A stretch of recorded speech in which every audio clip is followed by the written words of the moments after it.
Hi everybody, welcome to the video today and welcome to the Signal Box, another episode of my railway, and hope you're all doing well out there today, and thanks very much for watching and joining me wherever you're watching from, be it in the UK or overseas. Great to have you with me. Big shout out to my regular viewers and subscribers, and we'll crack on with today's video.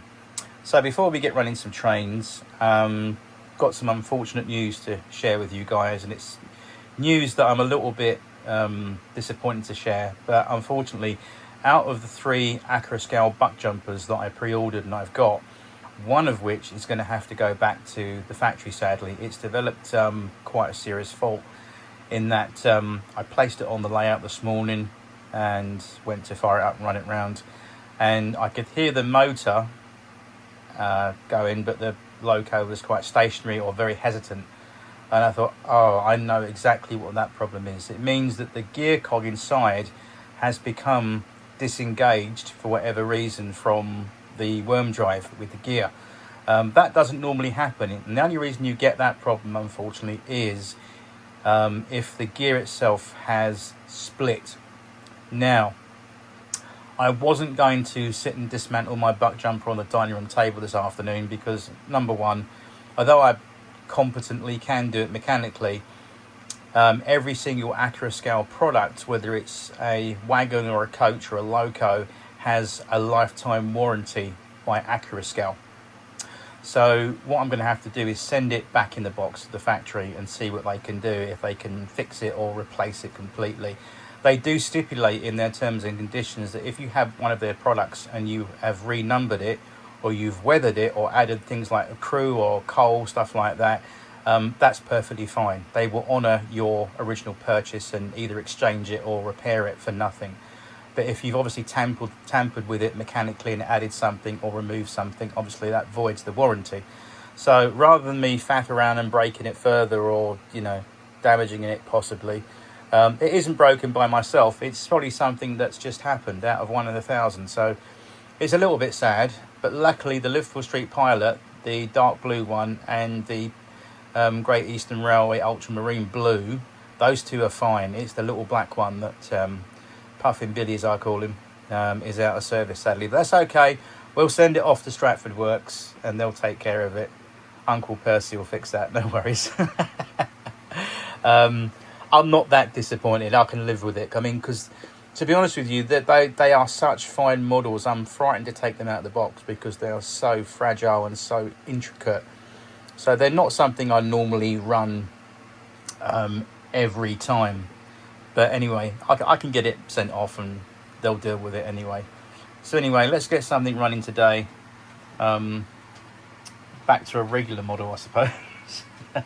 This is quite a nice one though. I hardly run this one, but this is lovely. This is the believe it or not, it's the Hornby Railroad range Stanier Black 5, and I've did a few custom touches on this. I've added a working firebox, as you can see, they're going round, and I've also given it a gloss coat finish, nice X-Work shiny finish.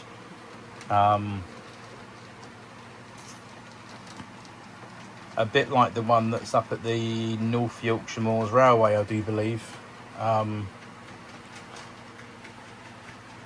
I'm trying to add Eric Treacy, I think it is. That's the Black 5 in question. But yeah, this is something I don't often get out, but it's a nice loco.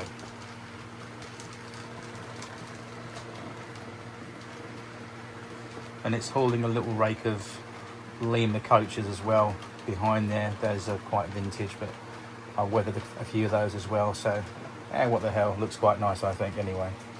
Anyway, moving on to our MPD. All the rails have been buffed up and shiny last night. I got the Dremel out and just went over those very lightly, then with some sandpaper, then with the track rubber afterwards, and yeah, I'm very happy with that.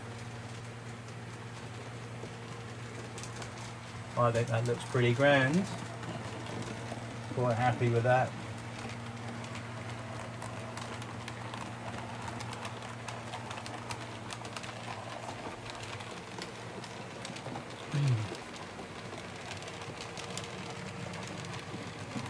I've had to cut a little bit of a lolly stick off and put under the 2 feet there of the legs of the Colding Tower nearest the camera, because where they sat on the other side, they're piled up a little bit under some coal, despite me digging it out a little bit with a screwdriver this morning. So I'm going to sort of glue those in place and weather and colour those so you're not notice too much, and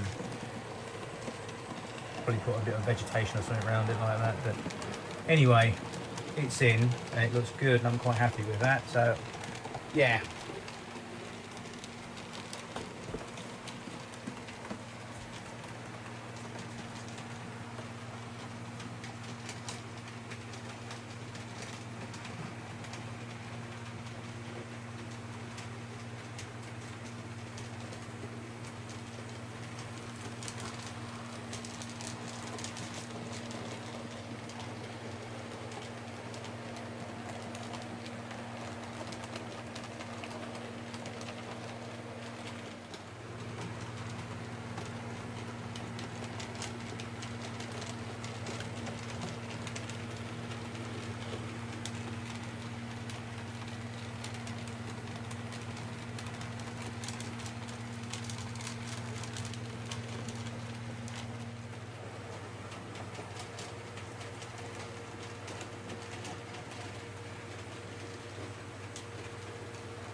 Okay folks, a little bit of a short and sweet video today, I'm afraid.